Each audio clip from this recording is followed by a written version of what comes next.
we're going to be doing hip external and internal rotation. I'm going to have the patient lying in prone and let's measure internal rotation. Block the pelvis out by applying an internal rotation bilaterally, and once you get it of end range, you can hold one of them, and using the angle finder you can see that this is 56 degrees, and on this side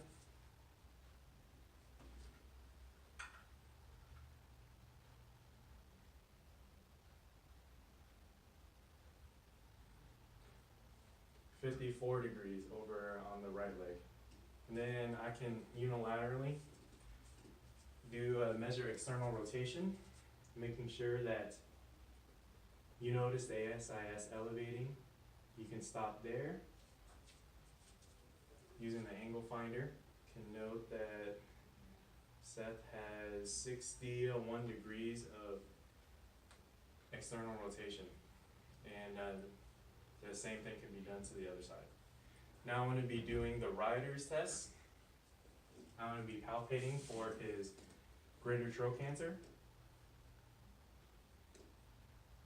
And once I feel that the greater trochanter pops down between my index and middle finger, I can stop there, and using the angle finder, I get 10 degrees.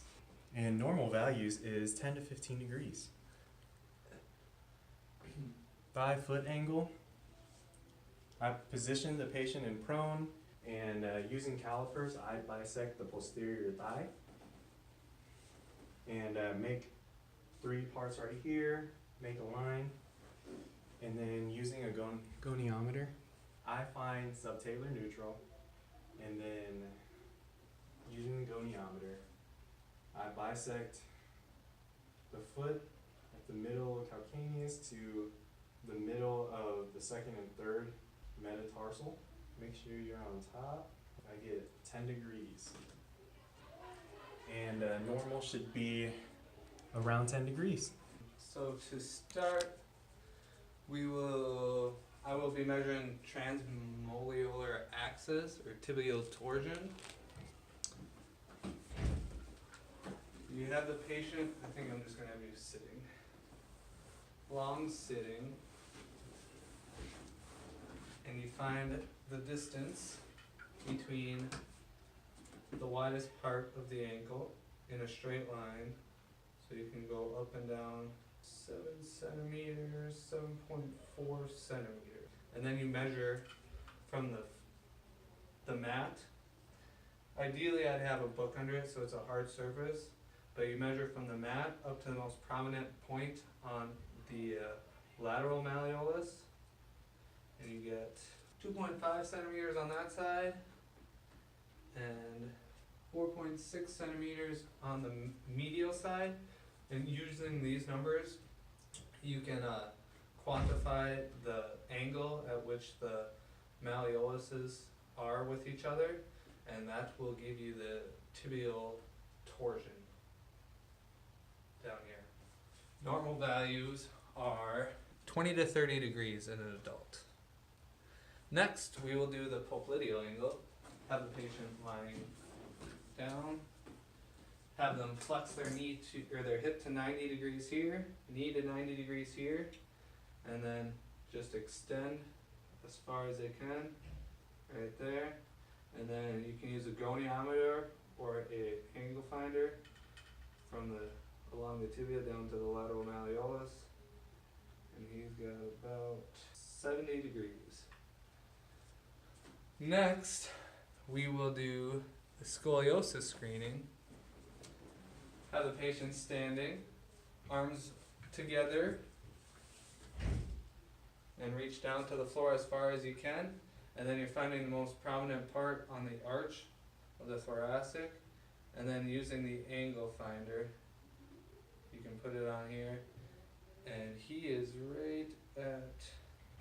right at 0, so that's good. A value would be 7 degrees, and that would indicate a rib hump on one side, and you could refer that out. Next, we will do torticollis and plagiocephaly. So torticollis, you're just going to measure the cervical rotation and lateral flexion of a baby. Normal values for rotation are 110 degrees each way. Sorry, baby.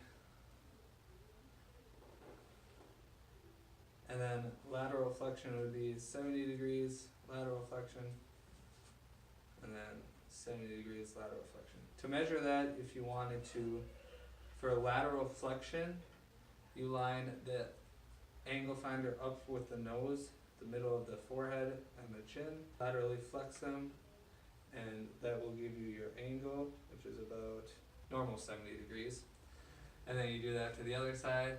And then rotation, you can use a goniometer on the top of their head, one bisecting their midline, and then the other one you have them turn, keeping the proximal straight, and then you measure to their nose, and that will give you the angle. And normal there is 110 degrees. Next, for plagiocephaly, you have the baby supine, and you're measuring 30 degrees from midline on both sides. So that's about usually to the eyebrow on one side, and then straight across to the occiput of the other side.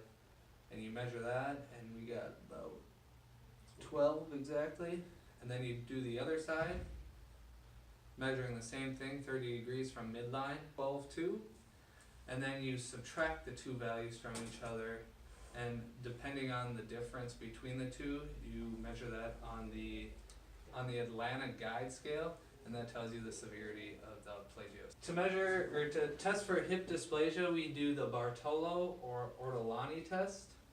The Barlowe, the baby is going to be abducted, externally rotated. It's kind of hard to see on this baby, but you can do it bilaterally, and you just abduct and then apply pressure into the compression into the hip joint. And if you hear a pop or a dislocate, that's positive. And then to do the Ortalani, which you do right after, you just adduct and externally rotate while applying traction to it, and you should hear another pop or a relocation of the femur in the acetabulum, and that would be positive for hip dysplasia.